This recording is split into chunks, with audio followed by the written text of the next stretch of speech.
안녕하세요. 이호석입니다. 제가 오늘은 여기 반포로 왔는데요. 처음 보시는 길인데, 네, 개인적으로는 저 알고 있긴 했었지만, 네. 여기 한번 놀러 와라. 이렇게 해가지고 제가 왔거든요. 여기 어디입니까, 여기? 너무 지금? 감사드립니다. 네, 여기는요, 미래에셋증권 반포 WM입니다. 반포 자이아파트 상가에 있고요. 지하철역으로는 7호선 반포역 쪽에 있습니다. 찾아주셔서 정말 감사드리고요. 네. 아니, 이 지점이 이게 네. 원래 없던 지점인데 새로 생긴 지점이에요? 네, 이게 4월 25일 날 오픈을 했어요.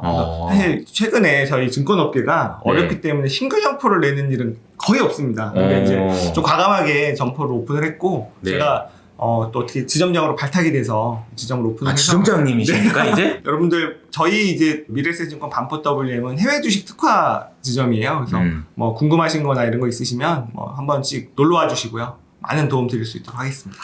그런데 정희석 이사님은 여기 어쩐 일이 있어요? 해외 주식 특화 지점이잖아요. 네. 그래서 따라와 봤습니다.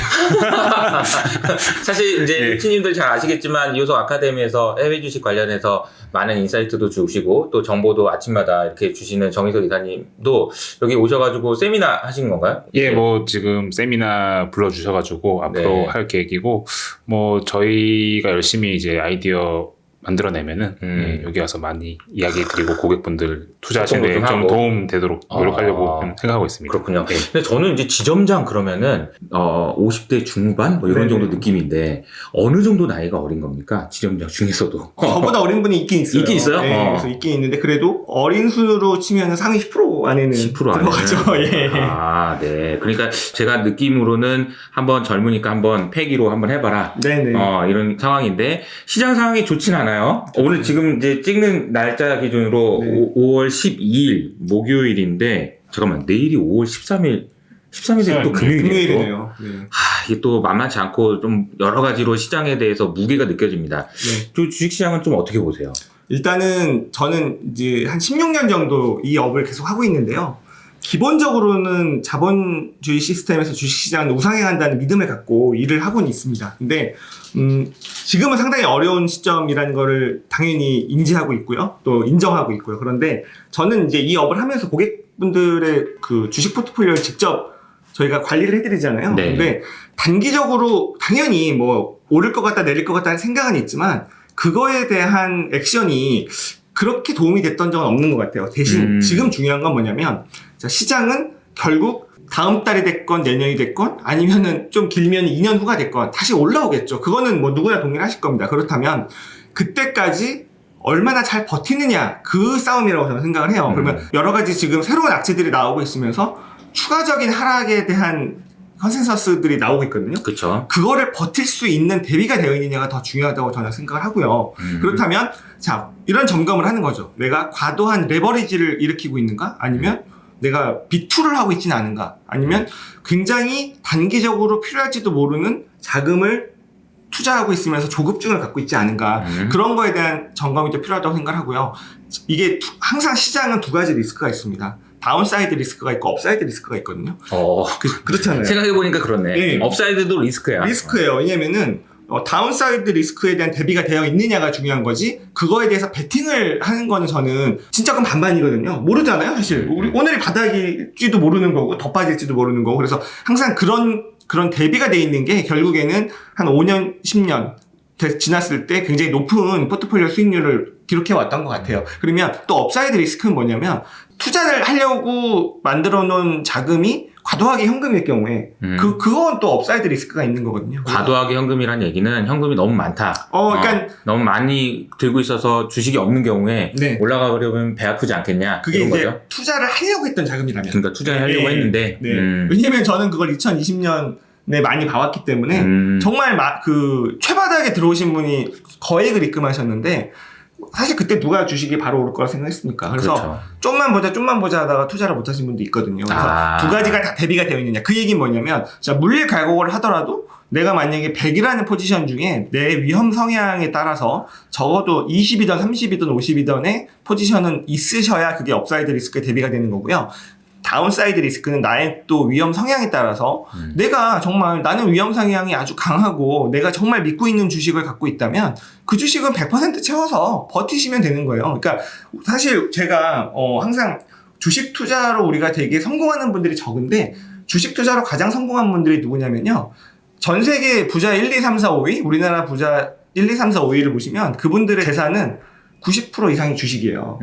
왜 그럴까요? 그분들은 물론 자기가 뭐 갖고 있는 기업이라고 하지만 어쨌든 20년, 30년간 안 판 거잖아요. 그렇죠. 그렇죠. 그렇기 때문에 저는 두 가지 다 대비는 되어 있어야 하되 시장은 결국에는 우상향으로 막 갈 수 있다는 믿음을 갖고 있고 하지만 단기적으로 더 어려움을 겪으면서 고난의 시간이 올 수 있는 거에 대한 대비가 되어 있는가. 그리고 그런 것들을 겪을 마인드가 준비가 되어 있고 당장 올랐으면 좋겠다는 조급증이 없는가. 그게 더 중요하다고 생각을 하고 있습니다. 뭐 시장에 대해서 이제 여쭤봤는데 시장에 대한 그런 자세나 이런 부분에 대해서 역시 뭐 지점장다운데 약간 이제 이런 거죠. 그러니까 저도 한 1, 2년 사이에 이연을 맺으신 분들은 당연히 좀 수익률이 좀 그 조정을 받고 있고요. 근데 5년, 10년, 길게 15년 동안 거래하신 분들은 수익률이 굉장히 좋습니다. 당연하죠. 시장이 좋았으니까. 근데 그 포인트가 뭐냐면 그 올라가는 그 구간마다 투자를 하고 있었다는 건데요. 근데 이게 마켓 타이밍을 노리시는 분들이 이번 하락을 잘 피하신 분들이요. 또 가끔 보면 대세 상승에 참여를 못 하시는 분들도 많이 봤거든요. 그러니까 이게 둘 다 잘하기는 어렵지만 둘 다 잘하라는 얘기이기도 하면서도 이게 좀 쉽지 않은 얘기긴 한데 아무튼 저희 채널에 계신 분들이 막 레버리지를 많이 써가지고 막 그 힘들어하시고 그런 분은 많지 않을 거예요. 뭐 사실 저도 뭐 연초부터 좀 기다리자, 뭐 대비하자, 막 그런 얘기를 되게 많이 했기 때문에 근데 그래도 힘들어요. 당연히 정의석 이사님께 좀 질문을 드리고 싶은데 이번에 보면은 실적이 쭉 나왔잖아요. 그래서 네. 아마 많은 기업들이 실적을 좀 보셨을 텐데 뭐 총평을 좀 해주신다면 좀 어떨까요? 기업들이 경기 침체에 대해 우려하기 시작했다. 한 문장으로 요약할 수 있는 한마디로 요약할 수 있는 내용인 것 같습니다. 그러니까 실적이 1분기에 잘 나왔든 어쨌든 그런 거랑 관계없이 뭐 가이던스를 줄거나 아니면 컨퍼런스 할 때 리세션이라는 얘기가 꽤 많이 나왔나 보네요. 가이던스를 하향 조정한 기업들도 꽤 나오기 시작을 했고요. 꽤 진짜 다양한 업종에서 좀 우려를 많이 하고 있는 것 같아요. 뭐 물론 그들도 뭐 경기 침체가 무조건 온다는 아니에요. 근데 지금의 매크로 환경 그리고 뭐 전쟁 그리고 중국 락다운 등 이런 자기들도 알 수 없는 그런 요인들이 너무 많기 때문에 자칫하다가는 좀 진짜 어려워질 수도 있겠네라는 얘기를 하고 그 흐름 속에서 당연히 이제 기업들은 이제 보수적으로 투자자들의 이제 전망을 해줘야 되잖아요. 그래서 가이던스도 좀 낮추기도 하고 뭔가 좀 우리 투자자들이 기대했던 것만큼은 뭔가 좋은 이야기를 많이 못 해줘서 그러니까 이제 실적 시즌을 거치면서 확실하게 뭔가 경기 둔화 우려 이런 거를 많이들 시장에서 인식을 하고 있는 것 같습니다. 이게 그러니까 매크로적인 차원에서 금리가 어떻게 되고 환율이 어떻게 돼가지고 리세션이 올 가능성이 높아진다라는 말보다도 사실 더 피부에 와닿는 거는 진짜 사업하는 사장님들이 야 우리 이거 올 것 같다 대비하자라는 얘기는 좀 무게가 다르긴 해요. 맞습니다. 그래서 그 리세션이 온다라는 게 과연 주가에 어느 정도 반영되어 있느냐는 사실 이제 저희의 고민이긴 합니다만 아까 말씀하신 대로 이게 50만큼 반영됐는지 다 반영됐는지 이건 알 수가 없으니 우리가 대비는 마음에 각오는 하고 있대 항상 투자되어 있는 상태는 유지하자. 이게 정답이 아닐까 그런 생각이 드네요. 그리고 뭐 저 그냥 개인적으로는 꼭 약간 가정이 들어가는 거긴 하지만 사실 진짜 좀 기회가 오는 경우가 있는데 좀 그 기회는 보통 이제 경기 침체 혹은 굉장히 어려운 시장 환경 이후에 좀 큰 투자 기회가 맞아요. 왔던 것 같아요. 그냥 간단히 이야기해서 지금들 기업들이 어려워하고 있는 거잖아요. 맞아요. 비용이 올라가고 이제 어떻게든 수익성을 지켜야 되고 원가 비용 절감을 해야 되고 이런 상황 속에서 이런 어려운 구간이 지나면은 그러니까 이 어려운 구간을 잘 버텨내기 위해서 여러 가지 효율화된 뭔가 사업 모델을 만들어낸다라든지 뭐 효율화된 뭐 기술을 활용을 한다든지 그런 움직임이 항상 있어 왔던 것 같거든요. 그래서 뭐 예를 들어서 과거에 이제 리만 사태 그리고 뭐 유럽 재정위기 그 위기 이후에 이제 미국 같은 경우에는 어떤 산업이 굉장히 부흥을 하기 시작했냐면은 클라우드 컴퓨팅. 그렇죠.